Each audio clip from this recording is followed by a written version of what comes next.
Imam Syafi'i sapa Allah Ta'ala sapa Allah Ta'ala. Jadi fikih ini, kitab fikih yang berupa mukhtasar ini mengikuti mazhabnya imam yang ahli ijtihad, yaitu Imam Syafi'i. Nah, nama Imam Syafi'i sendiri adalah Abi Abdillah. Jadi ini Abi Abdillah sebenarnya itu kunyah itu penisbatan. Seperti Nabi itu kunyahnya Abu Qasim karena beliau dapat dari Qasim. Dulu jadi Nabi itu punya anak namanya Qasim, meninggal sudah ya. Yang masih tersisa cuma Fatimah ya, Fatimah, kemudian menikah dengan Sayyidina Ali dan melahirkan Hasan Hussein, dan sampai sekarang masih ada turunannya.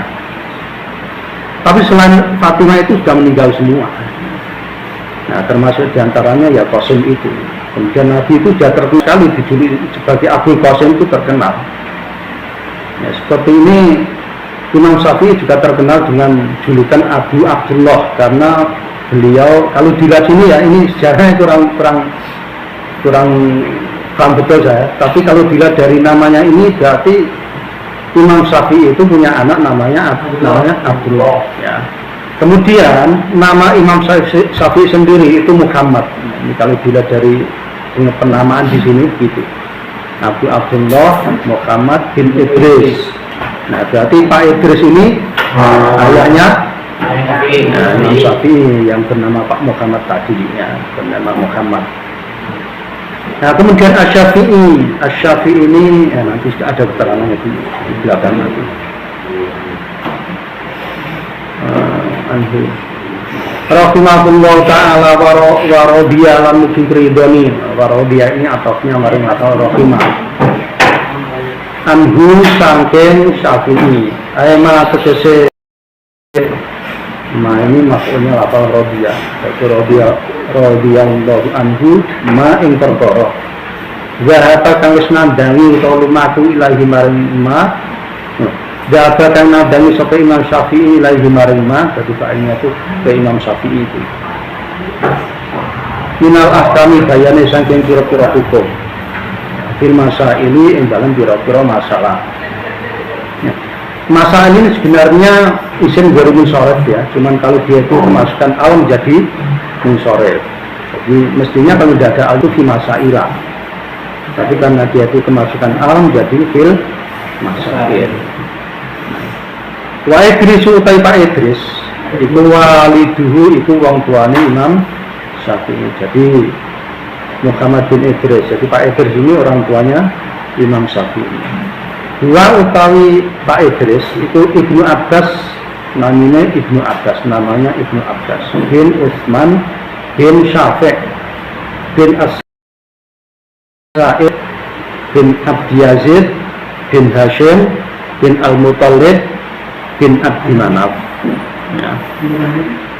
Itu bahwa Syafi' utawi Pak Syafi', iku aladu wong yung sabu sing dinisbatno ilahi maring Pak Syafi', ilahi maring Syafi' ya, sapa al-imamu Imam Syafi'i. Jadi Pak Syafi'i ini merupakan orang di mana Imam Syafi'i itu namanya dinisbatkan kepada beliau. Apa? Marga ya, marga betul. Wa ramalan maju Islam sapa Pak Syafi', dua Pak Syafi', wa abu lan bapak Pak Syafi', as-Saibu rupane Pak Said. Maju Islam yauma Badrin ing dalem nalikane perang Badar. Jadi Pak Syafi' ini kemudian bersamaan dengan ayahnya ini memang masih atau pernah mengalami hidup pada masa Nabi ya, pernah hidup pada masa Nabi sehingga pernah juga terlibat dalam perang Badar. Ini kan masih pada masa Nabi. Nah, cuman beliau meninggal ketika peristiwa Badar itu. Ini ya, saya masukkan jelas ini Yauma Badr apa pas bertepatan dengan harinya atau beliau memang terlibat, ini belum saya ketahui, ini perlu dicari lagi. Kami disebutkan yang Badar, ya beliau itu meninggal pada hari Badar. Nah itu pas dia terlibat atau dia memang di suatu tempat lain tapi meninggalnya bersamaan hari itu, ya ini masih belum saya ketahui, perlu dicari. Wahulida lan dilairno sapa imamuna, sapa imam kita Syafi'i tadi, radhiyallahu mugi-mugi ridhani sapa Allah anhu saking Imam Syafi'i, sanata khamsina ing dalam tahun 50 wani atin lan 100. Jadi Imam Syafi'i itu lahir pada tahun 150 Hijriah, ya. Jadi kalau Nabi itu hijrahnya ketika usia sudah berapa itu, sudah 53.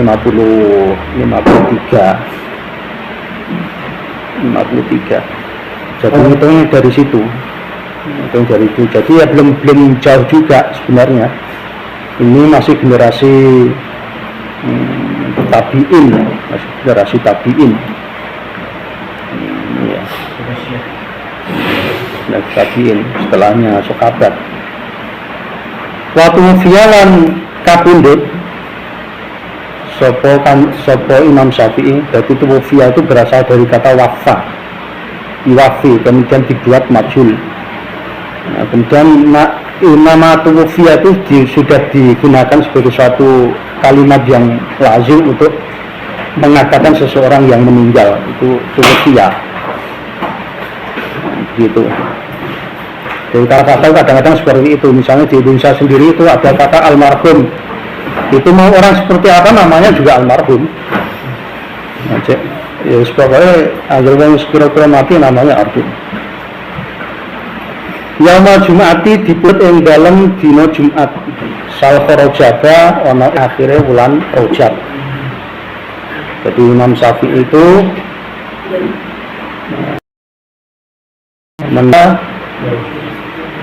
tahun ke-150 Hijriah pada hari Jumat akhir bulan Rajab. Sanata arba'i wa mi'ataini ing dalam tahun 200 berapa? 204. Berarti berapa usianya? 204 dikurangi 150. Berapa? 24. 54. Senam ya. Saya ini masih ngalem. So, seperti ini yang orang Abu Bakar satu ini juga masih 40-an meninggal. Yang ngalem-ngalem terus Imam Nawawi kita 30 lebih gitu. Tidak sampai 40 gitu. Imam Nawawi yang madzhab, bukan Imam Nawawi yang siapa itu? Wakil presiden itu.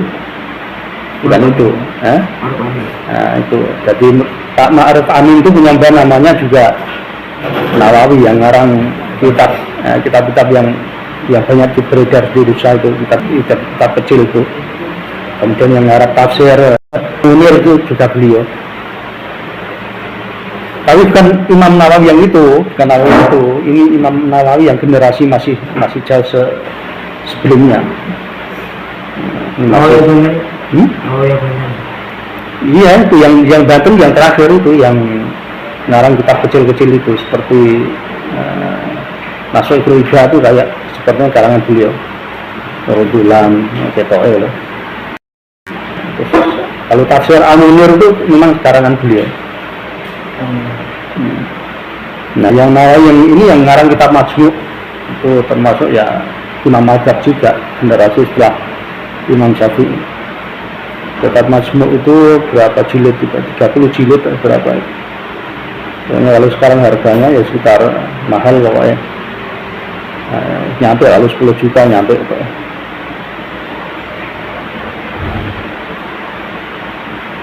Ya misal kharaja sanata Abdul Amin.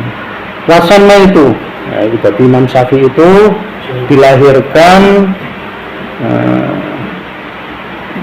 dengan usia ya pada tahun ke-150 Hijriah, kemudian meninggalnya pada tahun 204 Hijriah. Wasama itu lan ngaring sapa ingsun hu ing mu'alaf atau kitab yang dikarang. Ingsun namai di Qurratul Aini kelawan jeneng atau asma Qurratul Ain. Jadi kalau baca Qurratul Ain itu kadang keliru Qurratul Uyun. Pernah dengar kitab itu? Nah, ya itu tahu Qurratul Uyun. Nah ini Qurratul Ain. Ini kalau di kitab Fathul Mu'innya itu yang ada kurang-kurangnya itu yang itu Qurratul Ain. Nah kalau ya tidak dikurangnya itu Fathul Mu'in. Bidayani muhimmati ahkamid dini kang nerangno piro-piro pentingnya hukum-hukumnya agama. Dibayani muhimmati ahkamid dini itu jenenge tertib tanazuk ya. Jadi mengibah tapi sampai pirang-pirang. Cara karambol itu ya seperti karambol atau biliar itu ya membrentek. Karambol tanazuk tertib tanazuk. Dibayani muhimmati ahkami dini kelawan nerangno pira-pira pentingnya pira-pira hukumnya agama. Intafatu ngalap sapa ingsun hu ing mu'alaf atau karangan tadi. Saya ambil wahada syarkalam ikhlas syarah. Jadi itu dirujuk ke kitab Qurratul Ain ya. Intafatuhu hada syarka. Nah, hada syarka yang dimaksudi Fathul Mu'innya ini. Intafatu itu ngarang sapa ingsun tawon juga sapa ingsun ing kitab Qurratul Ain. Wa hada syarka lan ikhlas syarah. Wa hada syarka baca nasab karena dia ataf terhadap dhamir hu. Intafatuhu terus wa hada syarka. Lan ikhlas syarah ya dimaksud Fathul Mu'innya. Saya ambil minal kutubi pisang piro-piro kitab al-mu'tamadati. Ada yang keliru enggak tulisannya situ?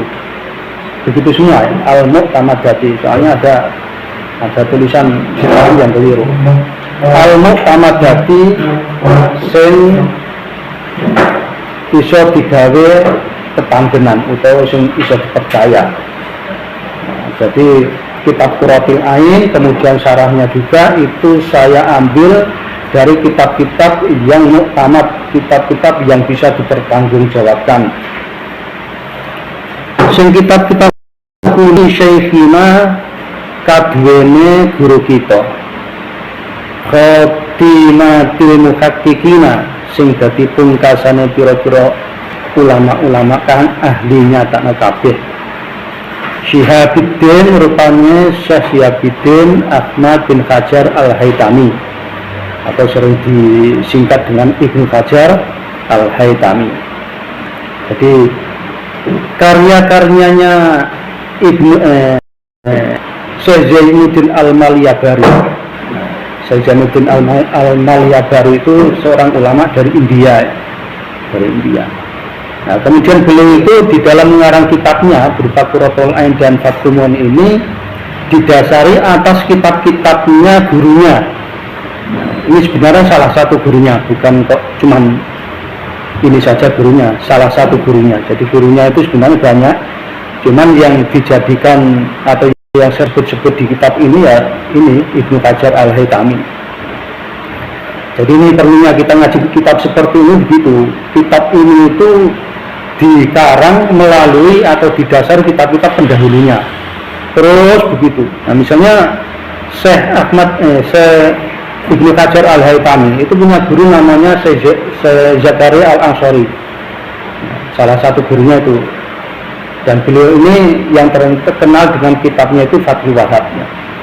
Kemudian Syekh Zakaria Al-Ansori itu punya guru juga namanya Syekh Ibnu Hajar Al-Asqalani.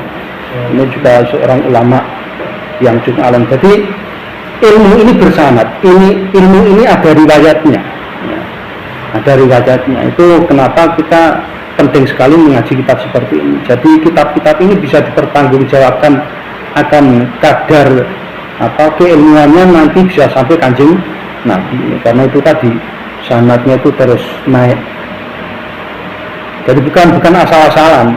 Nah, kalau kemudian ada beberapa yang bersifat ijtihad, furuk yang bersifat ijtihad, itu memang sudah menjadi satu kelaziman, dan itu juga memang sudah diperintahkan oleh Nabi ketika menemukan masalah yang tidak ada di kitab maupun di hadisnya, itu silakan berijtihad. Cuma saja dalam masalah ijtihad itu ulama memberi satu klasifikasi ya, yang boleh ijtihadnya itu diikuti atau dijadikan sebagai mazhab, yaitu para ulama-ulama yang mempunyai status sebagai mujtahid mutlak. Mujtahid mutlak itu kalau persyaratannya juga banyak, termasuk hafalan hadisnya ratusan ribu, Quran yang mesti hafale, sak tafsirnya, sak asbabul urudi, asbabun nuzuli, ilmu nasakh mansukh dan sebagainya. Pokoknya sedetail itu baru bisa diakui oleh ulama sebagai imam mazhab tadi ya. Jadi ulama-ulama pendahulu kita yang telah mempercayakan kemazhabannya pada beliau-beliau ini, termasuk Imam Syafi'i dan 4 mazhab lainnya, itu memang sudah sangat teliti sekali, detail sekali di dalam meneliti keilmuan mereka, sehingga sudah tidak ada keraguan lagi bagi kita untuk mengikuti apa yang ada di dalam kitab-kitab ini sebagai satu pilihan dari ulama-ulama pendahulu kita. Nah, kalau di Indonesia itu yang terutama menganjurkan untuk mengikuti 4 mazhab itu ya, termasuk di kalangan ada semacam Hasyim Asy'ari itu dan lain-lainnya. Di Muhammadiyah sebenarnya juga sama, karena itu juga alirannya juga sama.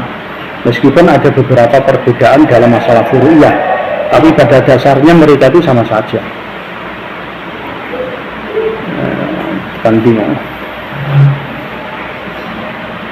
Al-Mustahidin Syafi'in Ahmad Hajar Al-Haytami wa baqiyatul mujtahidin lan sekarine pira-pira ulama kang padha ahli ijtihad kabeh.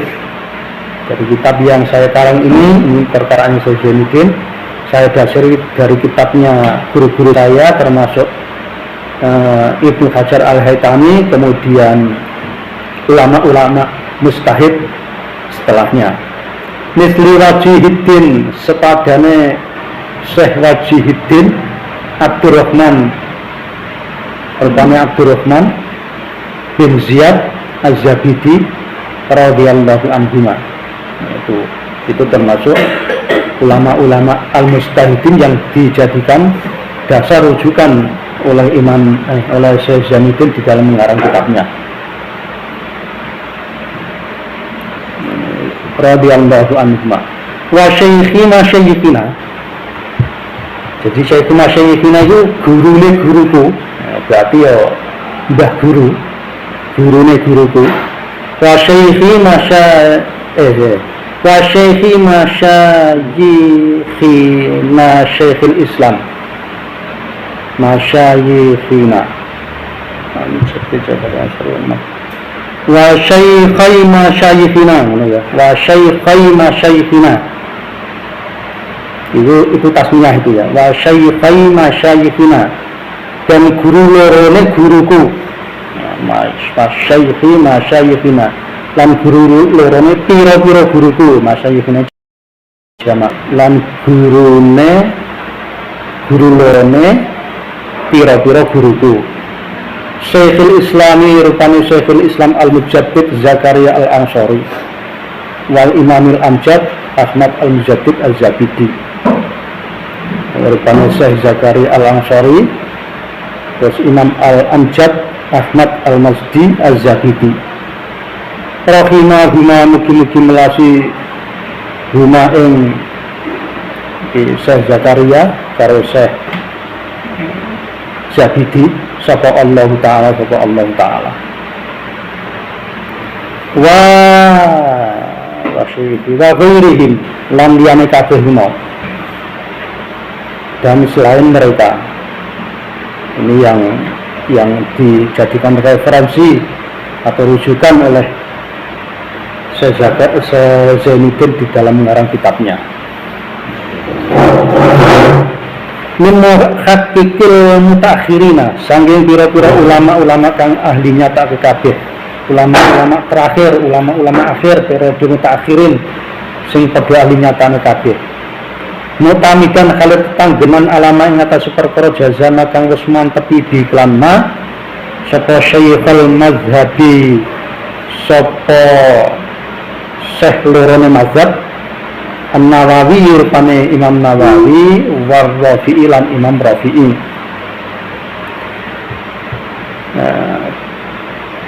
Apa yang dikarang oleh Syekh Zainuddin itu juga berdasarkan apa yang diketahui oleh muhaqqiqin mutaakhirin yang berpatokan kepada dua orang imam mazhab.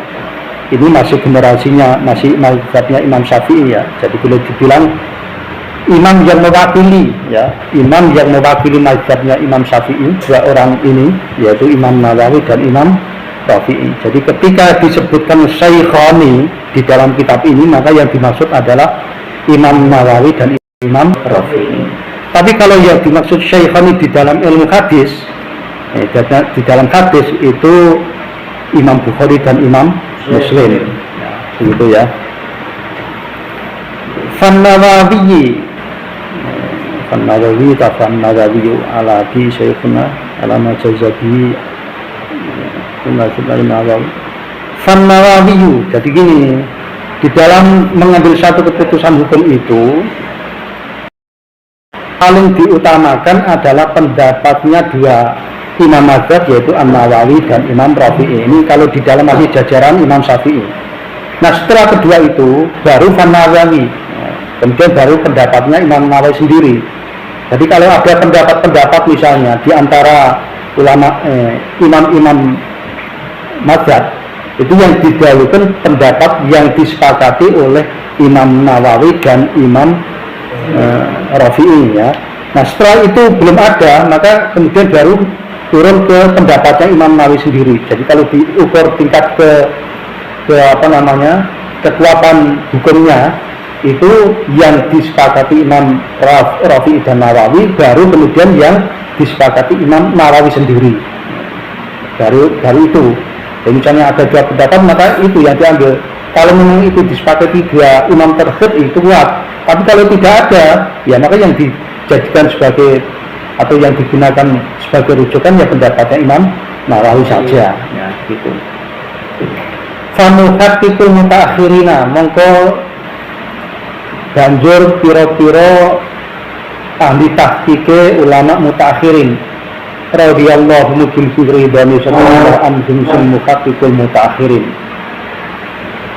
rajian kali ngarep-ngarep iki hal dari lafal intahabtu tadi ya.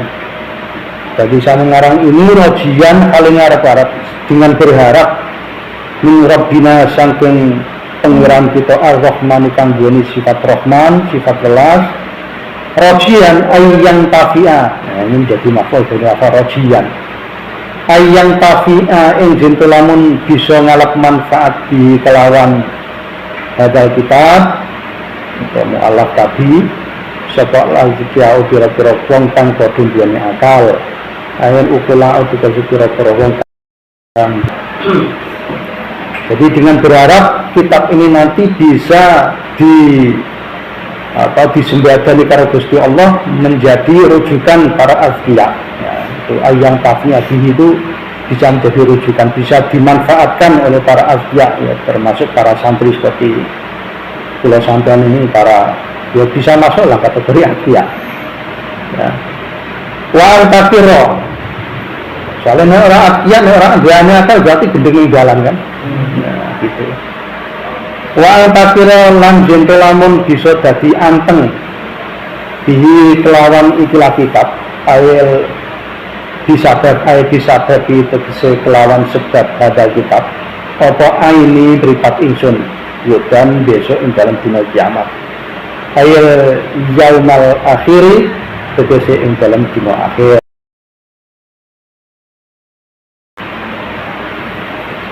Binadri kemengari ilawat jinaring dati Allah al-karimi kang mulya Nah, kita berharap besok pada hari kiamat kita bisa melihat zatnya Allah. Itu termasuk kenikmatan yang paling agung itu kalau kita bisa melihat zatnya Allah.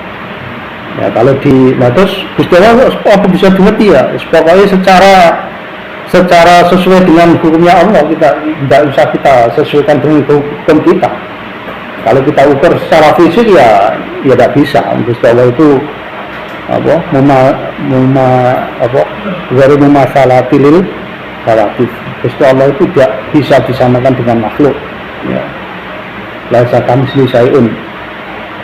Ya melihat maksudnya sebuah kersane pengiran besok kepiye cara kita melihat. Yang jelas tidak sama seperti kita melihat benda-benda di sekitar kita. Bukrotan dalam waktu pagi, wa asyian dalam waktu sore. Amin, Allahumma amin. Amin, amin itu maknanya istajib doa anak itu amin. Nah, nanti di akhir di bahasan ketika orang itu sudah habis baca Fatihah pasti dia bilang amin. Jadi maka kalau ada orang mengatakan amin itu dengan kata lain ya itu maaf ya kurang pas sih sebenarnya. Artinya dia tidak pernah ngaji ada itu yang di TV itu mengatakan kalau habis doa jangan amin tapi alhamdulillah. Nah, itu jelas orang ngaji bagus sholat itu kita nerangno masalah sholat. Dia itu singgaran sholat syara'an dalam cara syara' itu aqwalun pira-pira ucapan wa af'alun lan pira-pira penggalian maksusatun kang ditertentokake muftatahatun kang dikawiti bitakbiri kelawan takbir muftatamatun kang dipungkasi bitaslimi kelawan salam. Sholat secara syara artinya ucapan-ucapan ataupun pekerjaan-pekerjaan yang khusus, pekerjaan badan yang dimulai dengan takbir dan diakhiri dengan salam, yaitu yang dinamakan dengan sholat. Jadi misalnya ada orang itu meniru gerakan sholat tapi tidak muftatahun bitakbir wa muftatamatun bitaslim ya tidak bisa dikatakan sholat. Di samping itu juga aqwal dan af'alnya juga harus maksusah, ya harus tertentu. Wasiat yang diarani apa sholat dibalikan dalam mengkono sholat. Kenapa kok gerakan seperti itu dinamakan sholat? Listimaliha krono oleh mengkune sholat ala sholati atasnya arti doa. Sholati yang terakhir ini artinya doa. Kenapa sholat seperti itu kok dinamakan sholat? Karena sholat sendiri itu mengandung arti doa. Ya, seperti makanya sholat jenazah itu kan ada yang mengatakan nggak usah wudu nggak apa-apa karena itu sebenarnya adalah doa. Ada yang berpendapat seperti itu. Jadi sholat itu di dalamnya juga mengandung doa. Lugatan dalam cara lugat. Ya istimaliha ala sholat. Lugatan dalam cara lugat. Jadi cara lugat yang namanya sholat itu dia punya arti doa. Punya arti doa. Wahia utawi sing diarani as-sholatu lugatan iku doa, itu artinya doa. Wal mafrudatu utawi pira-pira sholat sing difardhu sing bangsa aini. Sholat-sholat yang difardukan secara ainiyah atau wajib-wajib ain itu khamsatun ana 5. Jadi mafrudah al-ainiyah itu kebalikan dari mafrudah sing kifayah, seperti sholat jenazah itu mafrudah sing kifayah. Nah kali ini yang dibahas mafrudah sing ainiyah. Wal mafrudatu al-iyatu itu khamsun ana 5. Salat-salat fardu sing bangsa yang wajib dilakukan oleh setiap individu, setiap orang itu jumlah 5. Fi kulli yaumin ing dalam saben-saben dina lailatin lan bengi. Jadi salat itu ada 5 kali dilakukan sehari semalam.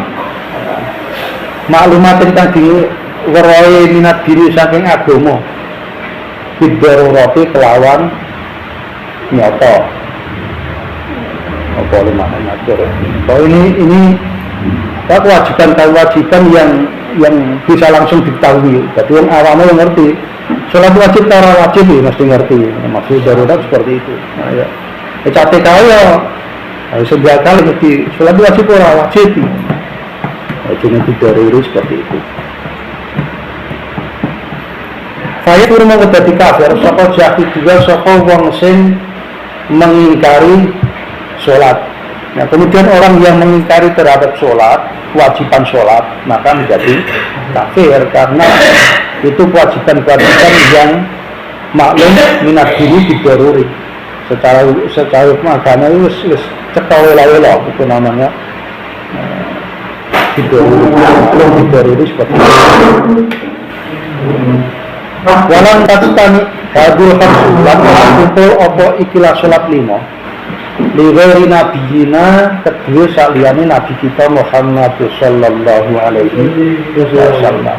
Dan sholat 5 waktu ini tidak terkumpul atau tidak diwajibkan 5 kali selain kepada nabi kita Muhammad sallallahu alaihi wasallam. Jadi nabi-nabi dahulu itu sebenarnya juga diwajibkan sholat, cuman tidak 5 waktu seperti ini ya. Masalah itu cuma Allah yang tahu masalah itu. Sekali penyebutan atau saya belum mendengar itu kaifiah di syariat nabi-nabi sebelumnya. Tapi yang jelas mulai Nabi Adam sampai sebelum kanjeng Nabi, nabi-nabi yang ada itu semuanya terkena kewajiban untuk melakukan ibadah sholat. Bahkan itu malaikat juga ya. Jadi seperti misalnya Ka'bah, tawaf ya, tawaf itu sebenarnya juga pernah dilakukan malaikat. Bahkan 7.000 tahun ini saya baca di kitab apa lupa ya. 7.000 tahun sebelum Nabi Adam itu diturunkan ke bumi, itu Ka'bah sudah biasa dibuat tawaf para malaikat. Kemudian Nabi Adam pun juga sering tawaf di Ka'bah itu.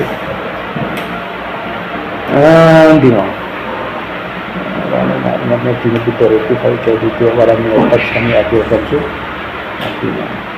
wafir idat lan diwajibkan apa sholat fardu atau al-mafrudatu. Wafir idat lan diwajibkan apa al-mafrudatu Lailatul Isra'i yang dalam pengine dina Isra. Jadi al-Lailatul ini dorof ya, makanya dia mabni fathah. Lailatul Isra'i ono ing wengine dina Isra. Isra mi'rajnya Nabi itu pada waktu itu. Maka kewajiban sudah mulai diwajibkan. Dan nubuwati dan sakwise diangkate jeung Nabi dadi nabi. Di isri sinina kelawan let utawa jarak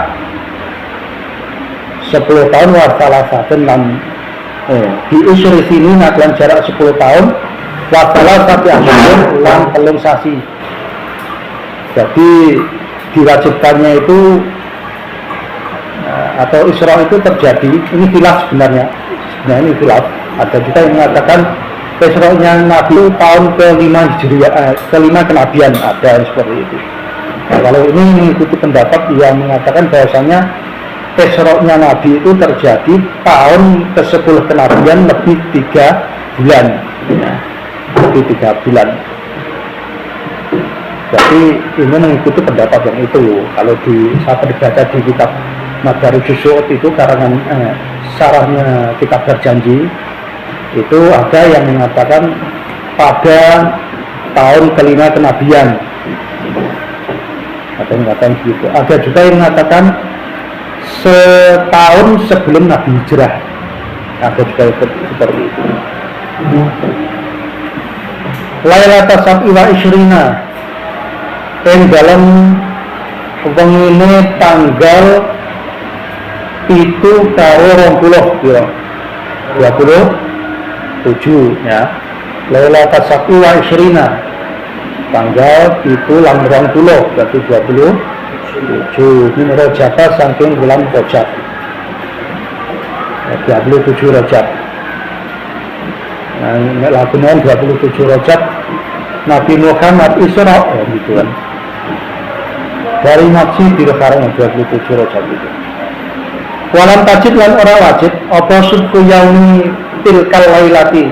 Ini dibaca yaumi boleh, dibaca yauma ya boleh. Kalau dia itu jadikan doraf, berarti dia mabni. Subki yauma tilkal lailati boleh, atau subki yaumi tilkal lailati boleh. Kalau dijadikan sebagai isim, kemudian dia idhofah ya yaumi. Nah, sholat subuh pada malam itu, malam Isra itu belum diwajibkan. Dia ada ilmi krono ora ilmu, ora dingerteni ilmu. Bikaifi dia kelan kira-kira tata carane sholat subuh. Karena pada waktu itu kaifiahnya sholat subuh belum diulang, berarti belum diberi ilmunya tentang masalah itu. Makanya pada waktu itu subuhnya malam itu belum diwajibkan dilakukan sholat. Inna matas itu al-maktubah. Angin pasti mengaku al-maktubah sholat maktubah. Ayat sholawatu itu kira-kira sholat al-khamsu kang 5. Wajib ala kulli muslimin mukallafin ing atase wong sing saben wong muslim sing mukallaf. Kewajiban sholat maktubah tadi yang 5 itu berlaku bagi setiap orang Islam yang mukallaf. Ya. Maksudnya mukallaf balighun tegese akilan tur ana akale, dakar cek itu lanang au ghairi utawa liyane laki maupun perempuan asal dia itu baligh, punya akal, muslim, maka dia terkena kewajiban sholat. Tahiran kang suci, jadi harus suci. Salat tajibu berhubung syaratnya sholat itu harus suci. Salat tajibu mengkora ono kewajiban sholat ala kafirin ing atas kafir asliin sing asli, wasobiyin lan bocah cilik, wa majnunin lan wong edan, wa mukma aleh lan wong sing ayan. Kewajiban sholat itu wong kafir asli, bocah cilik, wong edan, ayan kedua, ya. Ya mukma aleh. Ini rasa krono lan wong sing mendem sing ora sengaja. Nek sengaja ya wajib. Sengaja wajib. Wala ala haidin ini masih dimaksud tohirin tadi. Karena syaratnya harus tohir, maka tidak ada kewajiban ala haidin yang atas seneng haid. Wa nifasa alam kira-kira yang sing nifas. Nifasa itu diwaca nifasa itu sing guru musharraf ya. Seperti masa jida, karena ada alif ulama itu juga guru musharraf. Kuroma karimun kemudian dijamakan menjadi kuroma, itu guru musharraf. Wa nifasa alam kira-kira wong sing nifas ya ada musyihat ya krono ora anane sae salat min huma saking wong sing haid lan wong sing salat bagi orang yang sedang haid maupun nifas. Wala qada alam ora ana kewajiban ngobeni alaihima ing atase haid lan nifasa. Begitu pula orang yang sedang haid maupun nifas itu nanti kalau mau dia sudah selesai haid dan nifasnya itu tidak punya kewajiban mengqadha. Ya, tidak wajib. Yang wajib itu puasa. Tapi kalau sholatnya tidak wajib. Biasa main dibujur kandani. Itu wajib tak ramas dikandha sholatnya. Ora usah. Tidak usah. Sholatnya yang ditinggal pas pada waktu haid maupun nifas tidak wajib diqadha. Kalau tajibu balik wajib apa itu mau sholat ala murtadin mengatasi yang murtad wa mu'tadin lan wong sing nyengaja bisa keren kelawan mendem. Tapi kalau ada orang murtad, jadi misalnya gini, Ana wong iku kali cilik Islam, ngerti-ngerti umur 20 tahun murtad. Maka selama dia murtad itu dia masih berkewajiban sholat. Artinya umpama dia umur 30 tahun nanti dia masuk Islam lagi, maka yang 10 tahun ini wajib disauri, yang ditinggal ketika dia murtad. Nah, itu yang dimaksud kewajiban ketika murtad seperti itu disauri. Wahyu tawilan kena dipateni. Ayat muslimu tegese wong Islam al mukallafu kang mukallaf at-tahiru kang suci. Khadan krana dacatan kali dadi khat. Khat itu hukuman. Bidar bi unuki kelawan diketok gulune. Ya, ngeri. Inna akhraja lamun ngetokno sapa wong muslim la ing salat amidan kali ngajo ditokno an waktu jam'in saking waktu jamak. Jadi an di sini tak alafnya kepada lafal akhraja. Jadi mengeluarkan an waktu jam'in sangka waktu sing kena jamak salat. Jadi misalnya gini. Saya terang dulu ya. Jadi orang muslim kalau dia itu menyengaja mengeluarkan sholat, mengakhirkan sholat, sehingga sholat tersebut keluar dari waktu jamak, misalnya itu sholat zuhur, diakhirkan sampai entah waktu asar, ya, waktu jam'in, mestinya kan sholat zuhur bisa dijamak di asar. Nah dia mengeluarkan sampai habis waktu asarnya, itu boleh dibunuh. Jangan kita pikir ya. Ya, tapi ya terus ditiru-tiru buat kancanan semua pateni ya, malah kasus.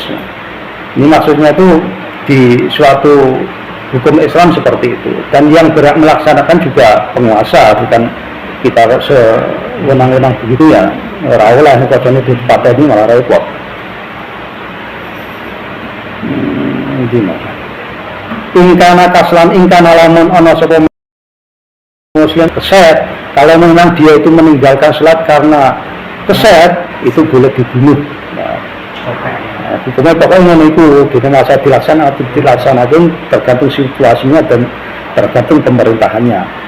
Itu yang jelas berarti meninggalkan itu suatu dosa yang besar semuanya. Ya intinya sampai secara hukum itu boleh dibunuh. Itu. Tapi titik poinnya yaitu dosa besar. Ilam ya itu ingkana kaslan mati kodi wujubiyah serta nekotno kewajibannya sholat. Dia itu yakin bahwa sholat itu wajib, yakin, tetapi sengaja ditinggalkan mergo keset. Nah, itu kalau orang seperti itu boleh dibunuh. Ya. Ilam ya lamun durung tobat utawa ora gelem tobat sapa wong badal istitabati sakwise dikon tobat. Setelah diminta tobat dia tidak mau tobat, maka boleh dibunuh. Bicara kita fikih seperti itu, ini harus dipraktek mati kafe mengatakan soalnya itu. Walamat bil istitabati lan ing atase dasar kesunatan istitabah. Maksudnya itu kalau kita berpegang bahwasanya orang kalau seperti itu disunatkan untuk diminta bertobat. Kalau kita berdasarkan ketentuan itu bahwasanya istitabah itu hukumnya cuma sunat, ya. Jadi wa'ala di sini tuh wa'ala qauli bi anal istitabah mangdubun. Itu dalam seperti itu. Wa'ala nabil istitabah lan ing atase kesunatan istitabah. Kalau kita mengikuti kaul yang mengatakan bahwasanya orang tersebut disunahkan untuk dimintai bertobat, layak manu mengko orang duwe tanggungan sapa man wong kotalakan mateni sapa wong ing muslim sing tariko salah tadi tobat taubati sadurunge tobat. Nah kalau kita mengikuti kaul bahwasanya istitabah itu punya sunat, jadi kalau ada orang seperti itu kan disunatkan untuk tobat kan untuk tutup ini benar kan. Nah setelah dimintai seperti itu belum ya tobat istitabah, belum dimintai seperti itu ternyata dia sudah dibunuh duluan, maka orang yang membunuhnya ini terkena doman layak tidak terkena doman, layak mana? Dia tidak terkena doman, ya, dia tidak terkena doman.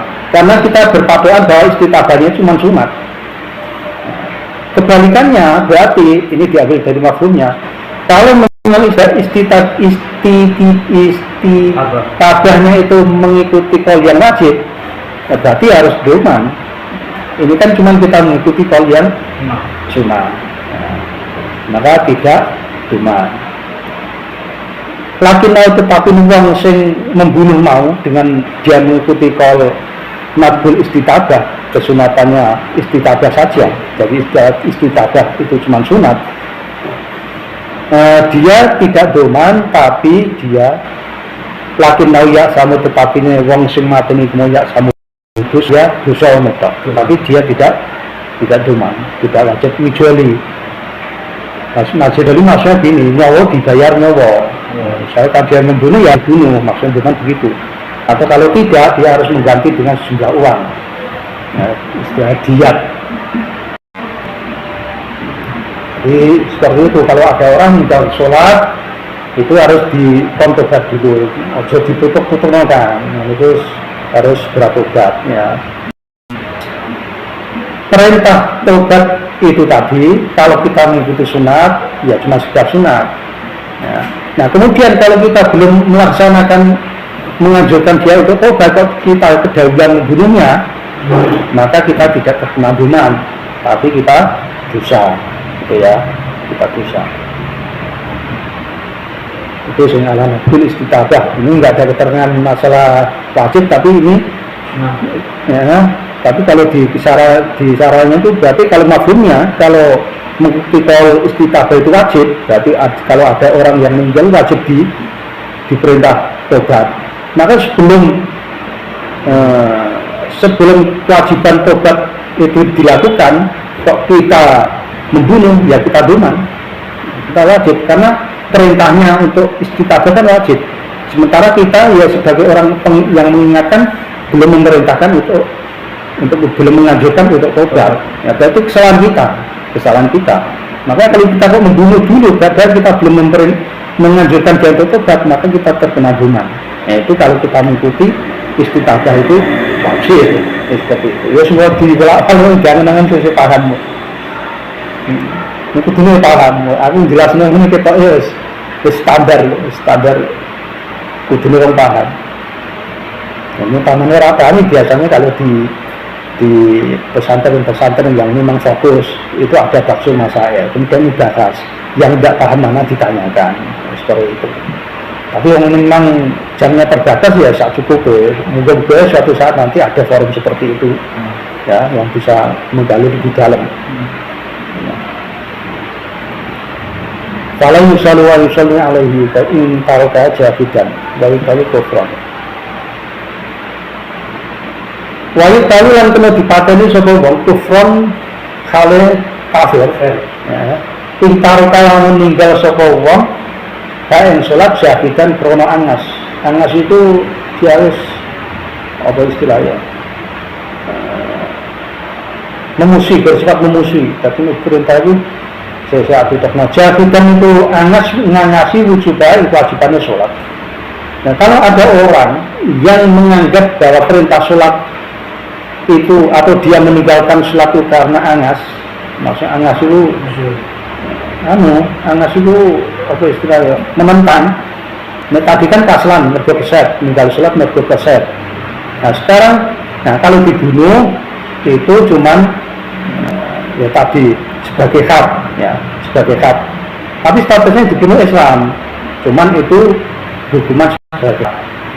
Nah, tapi kalau yang sekarang dia misalnya meninggalkan sholat, tapi meninggalkan sholat itu karena dia menentang itu suatu hukum syariat, karena wajib-wajib apa misalnya seperti itu kan, seorang wajib-wajib misalnya seperti itu, artinya dia itu menentang suatu hukum, maka kalau dia itu dibunuh, dia statusnya kafir, statusnya kafir. Kalau yang pertama tadi statusnya masih Islam, tapi kalau orang kok menentang suatu hukum, ya sholat tadi kemudian dia bunuh, maka dia statusnya kafir. Akhirnya kalau dia mati ada masuk surga.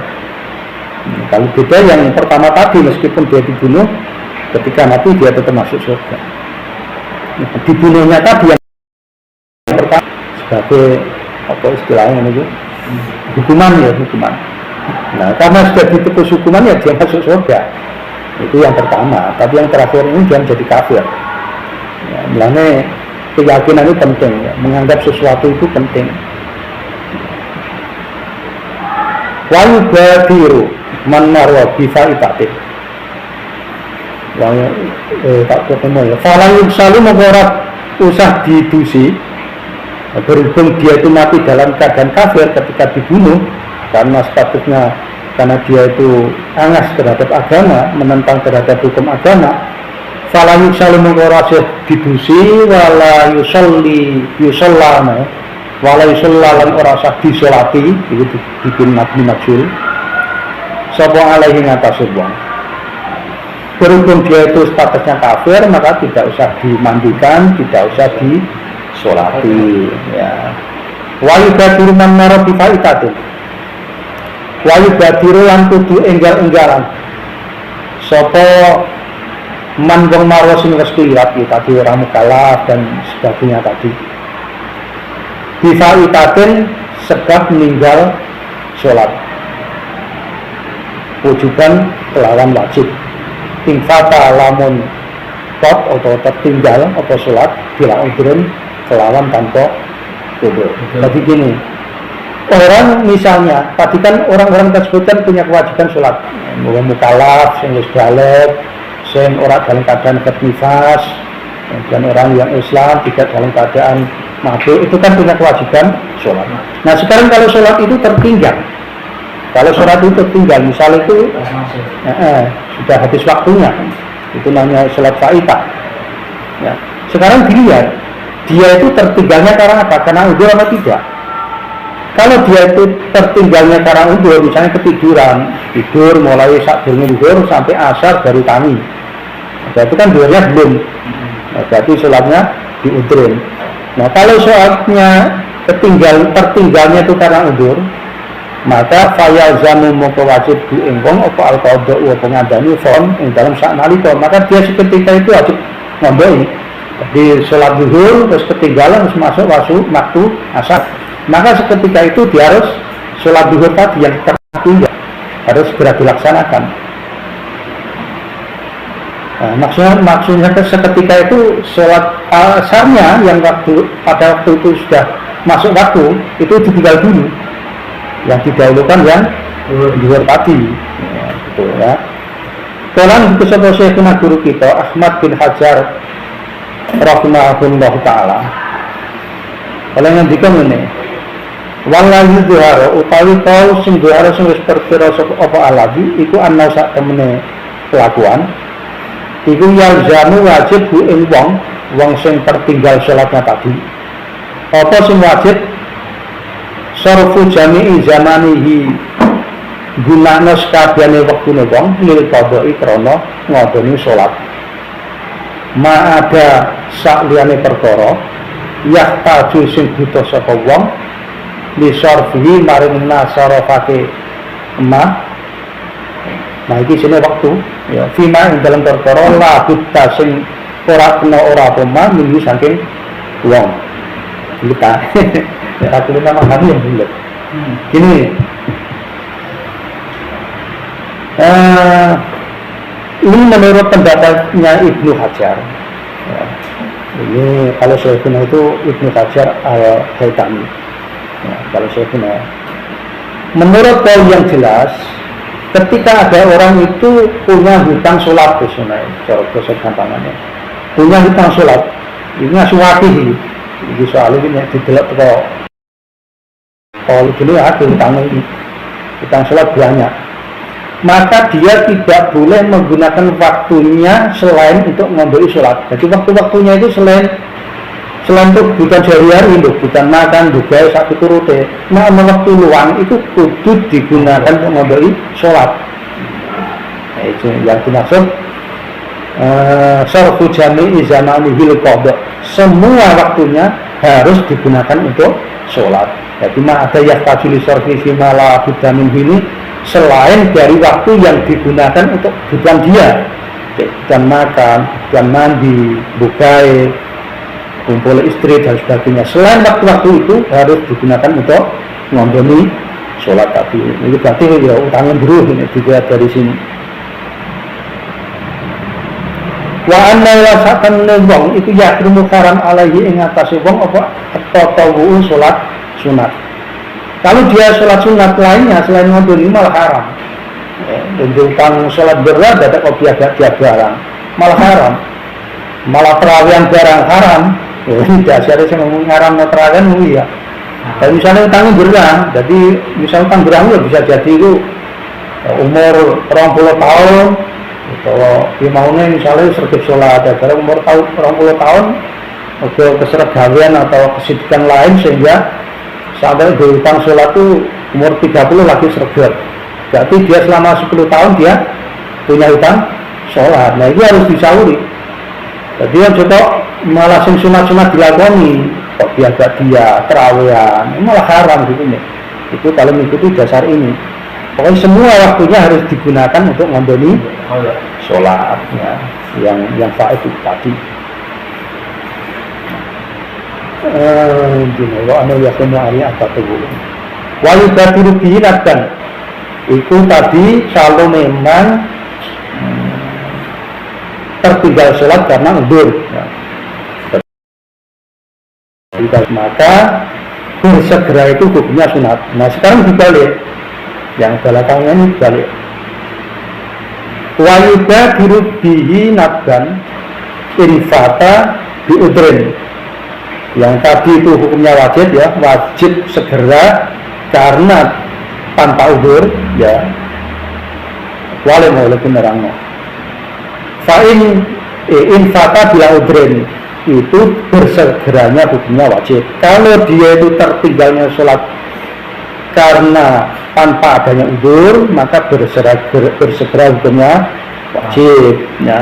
Nah sekarang yang belakangnya infata biudrin, nah sekarang dia itu tertinggalnya karena udur, karena umum ke turu lam ya tak ada kan orang nyengojo sapa wong di kelawan maum wanisyanen dan lali dan dalika ini kono lam ya tak ada.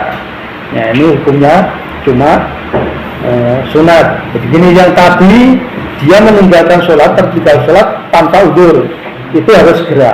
Ya, lalu sekarang dia ketinggalan sholat itu karena udur, maka segeranya itu cuma sunat. Ya, segeranya cuma sunat karena dia meninggalkannya dengan udur tadi ya.